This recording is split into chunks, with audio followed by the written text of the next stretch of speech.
everyone, this is the second video in my series covering the Minimus Maximus module by Count Modula. If you haven't checked out my first video yet, I definitely encourage you to go back and give that a watch. In that video, I went over the basic functions of the module. With that in mind, if you've used this module before or you're semi-experienced in vcvrack, you should be able to follow along in this video, even if you haven't seen that one. Now, if you're like me, I feel like I learn better when I patch along with one of these videos, so I'll try and keep everything nice and clear. If I do happen to miss something, please feel free to leave a question in the comments. I'll do my best to answer that. On the same note, I will have these patches available for download in the video description, just in case I do miss something, or if that's more your style. In this video, we'll be setting up the basic patch that we're going to continue using for the rest of the videos in this series, and we'll explore some of the functions of the minimum output of the module.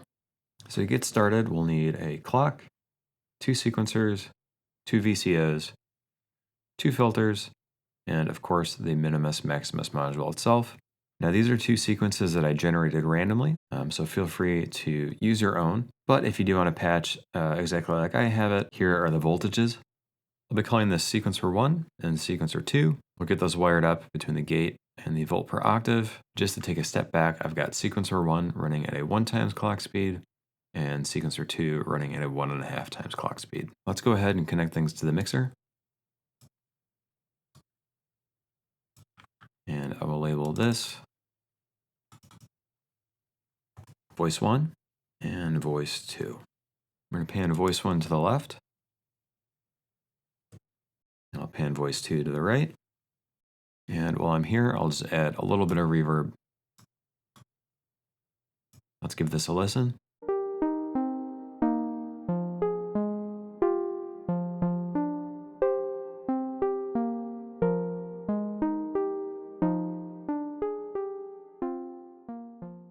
Let's go ahead and take the volt per octave from sequencer 1 and run that into input A on Minimus Maximus.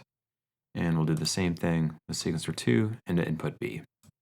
For our next step, we'll be building the minimum voice. I think the most natural use for a minimum is a bass voice. For example, with this patch, I could simply use a third sequencer to get a bass voice. But I think what you'll find is that by using the minimum output, I get a voice that's more related to the 2 sequencers and a little more cohesive with the whole work. I'll be using a croon VCO running into another low-pass filter. Let's go ahead and take our minimum output, plug that in here. And just a reminder, this minimum output is going to give us the lowest value between inputs A and B. So whatever the lowest note is here, that's what's going to the croon. We'll go ahead and plug this into the board. Now I know this is going to be a little loud, so I'm going to go ahead and lower this, and let's give this a listen.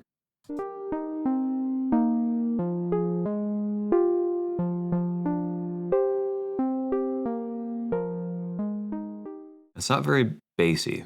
Depending on the VCO that you're using, you might have this feature built in. Croon does not, so I'm going to take this output for minimum, run it into this octave module, which I've lowered by 2 octaves, and run this back into croon.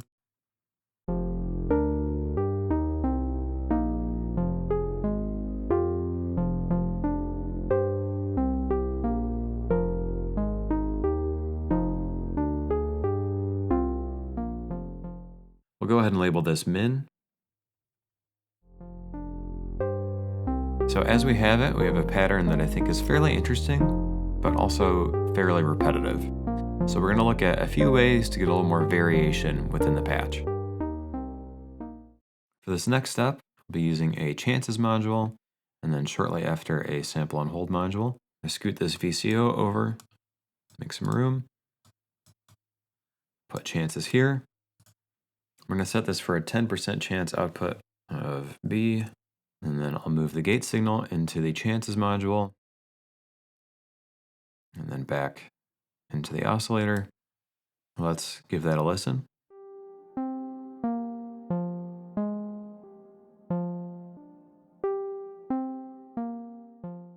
So basically there's a 1 in 10 chance now that the envelope for this VCO won't get re-triggered. But you'll notice that even when the gate doesn't go through, that there's still a kind of a faint pitch change. So that's where the sample on hold comes into play. So I'll scoot this over some more, bring this in here. I'm going to take the volt per octave into the input of the sample and hold. I'm going to take the same trigger signal from the chances, and I'll take this output and run this back into the VCO. Now let's listen to that.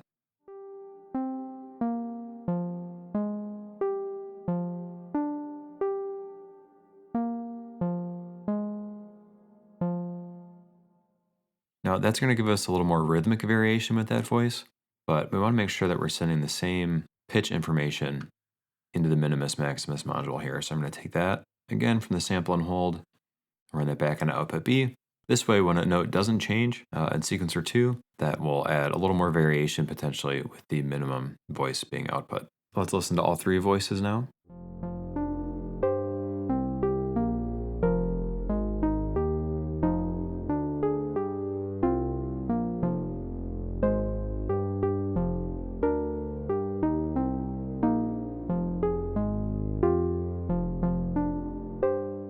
For our next step, we're going to make use of some of the gate outputs on the right-hand side of Minimus Maximus. We'll need two 80 envelopes. Here's the attack time and decay time that I've used for both. We're going to move these over by the filters for voice 1 and voice 2. I'm going to take the maximum gate output from input A, plug that in here, connect that to modulation 1 on this filter. I've already set this to affect the frequency, and I'm going to mirror that on voice 2 as well. We're going to do something similar with the minimum voice. So we'll need a chances module and another AD envelope, which I've set differently than the other two. And the chances module is set for a 90% output from B. We'll actually leave the chances module out for a second.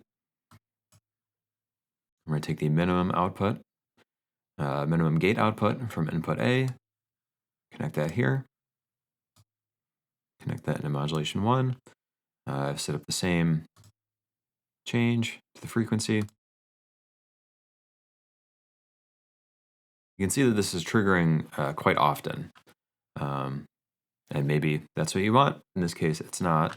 So I'm going to use the chances module that we talked about. So run this into chances, and then take output A and run that back into the 80 envelope. Let's listen to everything together now.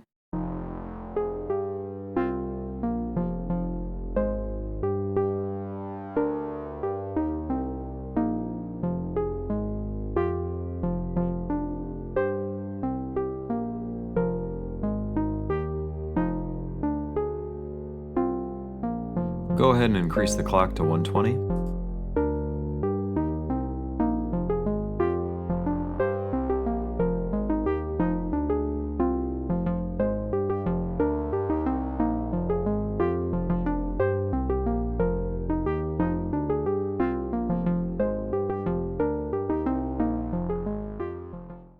Next, we'll be exploring some different variations that we can do with the minimum voice. We'll need another sample and hold for this next step, and we'll set clock 3 to a divided by 4 ratio. We'll take clock 3 and connect that to the trigger input of sample and hold, and then we'll go ahead and we'll take the minimum output, run that here to sample and hold, and then connect that back. We'll have a voice that changes much slower than before.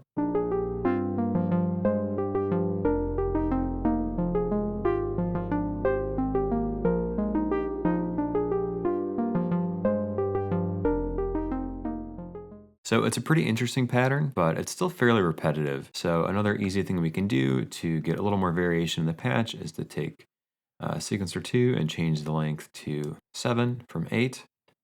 Now between sequencer 1 and sequencer 2, we'll get a lot more variation as the patterns start to overlap with each other.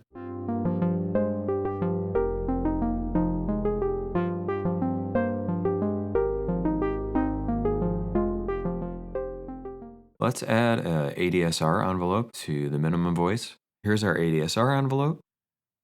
This is how I have it set. Feel free to experiment with how you set yours. Take that same clock trigger, connect that to the gate, and then take this, connect it to the mixer.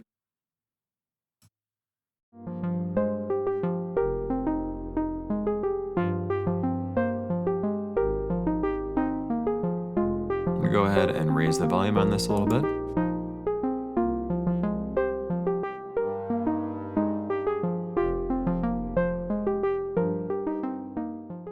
If we don't want to use the clock as our gate and trigger source, there is another way. For this step, we'll need a slope detector, and I'm going to go ahead and disconnect the clock from here. I'm going to go ahead and disconnect the clock from the sample and hold. I'll run minimum into the slope detector. I'm going to take the moving output, connect that back to the sample and hold trigger, and we'll also want to connect this to the envelope. I'll be using a different envelope here, so I have this set much faster. Eventually we'll be using a chances module as well. For now, I'll disconnect that, put that to the side, and say goodbye to the first envelope generator. I'll take the slope detector, moving output, and connect that to the gate input of the ADSR, and now I'll connect that back to the board.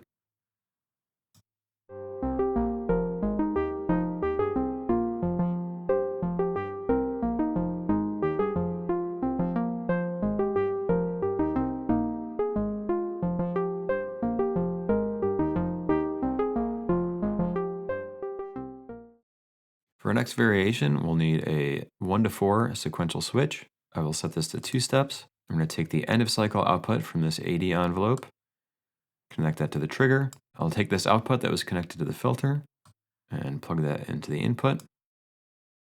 Take output 1, plug that back into the filter. I'll take output 2, connect that to the release time on this envelope, and I will open this up to about here. Now we're going to give that a listen, but I'm going to change the chance here just so we don't have to wait quite so long for things to happen.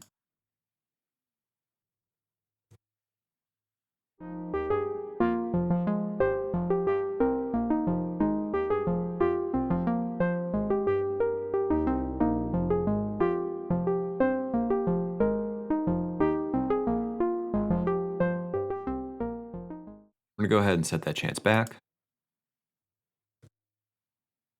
Next, we'll be using that chances module that we put aside earlier. Let's do some reorganizing here. So I'll put this sample and hold after the slope detector. I'll move this over, bring chances in. So I'm going to put the chances between the moving output and the sample and hold and the ADSR as well. Set this for a 10% output from B.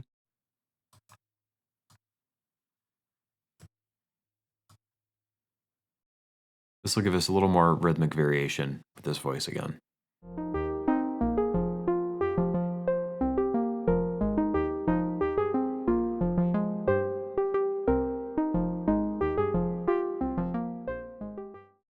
Before we listen to everything together, I just put in a little bit more audio processing here. So got a high pass filter set to about 50 Hertz, running into a compressor with pretty gentle compression settings, running into a limiter, running back into our audio 8.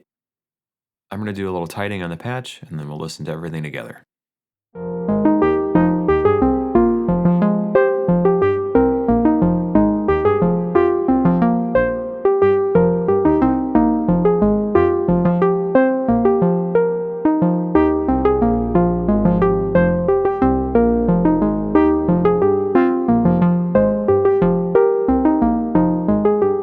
In the next video, we'll be going over some more advanced techniques that we can use with this setup. Until then,